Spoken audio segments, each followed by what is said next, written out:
Hello mga kaisda, good day na naman mga kaisda. At sana'y hindi kayo nagsasawa sa aking mga isda-isda dyan. So mga kaisda, kung bago pa lang kayo sa aking channel, ay huwag kalimutan mag-subscribe, mag-like, and share. At huwag nyo na din kalimutan ang ating notification bell na pindutin at mag-comment na din kayo sa baba ng ating video. So magsisimula na po tayo mga kaisda sa ating video na kanina pa nagsimula. So mga kaisda, ito pala ang aking male na yan ay platinum red tail. So yung mga female dyan, yung dalawa, kasi tatlo na lang yan, yung dalawa is yung blue musco.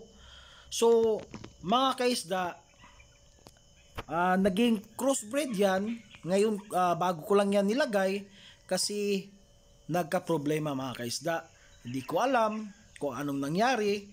Nung pagkabili ko niyan sa blue musco ko ay 2 pair yan. 2 pair. So pagkalagay ko niyan, hindi pa yan madumi nung pagkalagay ko, malinis pa.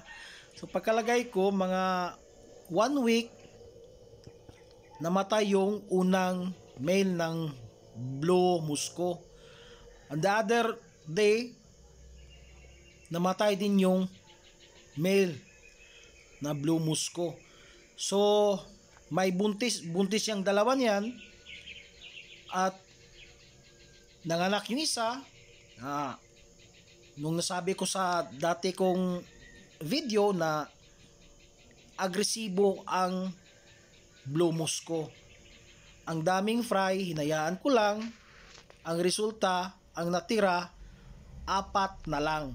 Kaya nilipat namin ng aking may bahay para makita natin sana may male blue musco yung 4 na fry. Sana mga kaisda para mas maganda original yung nila yung variety nila, di ba? Pero ita-try natin ngayon kasi wala tayong male na blue musco, Ita-try natin sa platinum red tail natin kung ano ang magandang resulta, Maganda ba kaya or ewan ko ba? Kasi first timer, baguhan lang, 'di ba mga kaisda? Basta mga baguhan naghahanap talaga ng ibang mga mga magandang technique. Baka maganda yung style din, maganda yung kinalabasan ng ating gapi kung ma-crossbreed natin. Pero try lang mga kaisda, 'di ba? Wala namang mawawala sa atin pag nag-try tayo. Di ba mga kaisda? So, nililinis yan ng aking may bahay. Maliit lang yan. Yang, na yan, fruit basket na yan. Binili ko yan sa fruit stand. Gaya ng sinabi ko dati sa, sa video ko. Kasi, hindi tayo gaano ka daming pera, di ba? Kaya, DIY lang muna tayo. Paunti-unti lang. At baka mag-i-improve tayo mga kaisda, So, comment lang kayo mga kaisda kung anong dahilan nun, bakit namatay yung 2 male na blue musco ko mga kaisda. Kasi sayang yan medyo may kamahalan, pero wala tayong magawa. Andun na, di ba? So mga kaisda, sabi din nila na lalagyan ng kunting asin. So nilagyan ng aking may bahay ng kunting asin para kulang na lang siguro magiging tuyo. hindi. So yan, parang anti-fungus saka mga bacteria yon, di ba?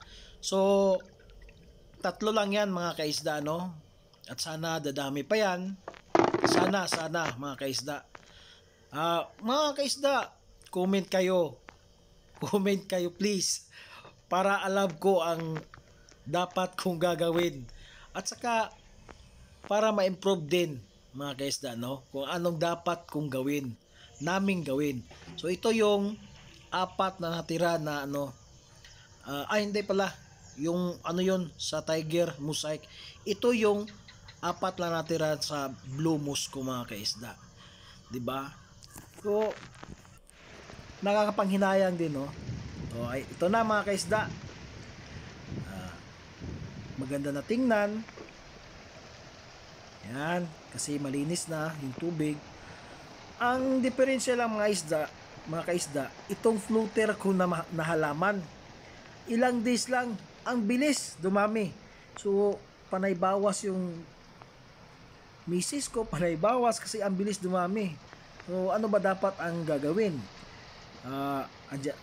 Andyan lang yan or ano ba? Parang palamutin na lang din yan, di ba mga kaisda? So, siguro sa akin, dyan lang yan. Tapos bawas-bawasan na lang, no? Yan. Buntis yung isa, yun ang nanganak nung the other day, no? 4 lang yung natira. So, sana maganda yung kinalalabasan ng ating crossbreeding mga kaisda. Kasi excited ako kung ano kinalalabasan, matatawa ba ako or ano ba, 'di ba? Kasi beginners walang alam mga kaisda, 'di ba? At sana matulungan niyo ako kung anong dapat gawin para ma-improve ko naman ang aking munting isdaan, 'di ba? Kasi nakikita ko yung iba, grabe, ang gaganda talaga. Sana makabili din ako ng ganun. Paunti-unti lang na mga klaseng klaseng gapi. So yung gapi ko sa malaking box pan mga kaisda, kukunin ko yon, yung top sort ko, kukunin ko yon, ilipat ko yon para mas maganda. Sorted, platy lang doon. Tapos yung mga gapi ko na iba-ibang klase, iba-ibang box pan din, no? So, mga kaisda, ulitin ko, please subscribe to my YouTube channel. Please like, share, and comment down below. And hit the notification bell para updated kayo palagi sa aking video. Bye-bye!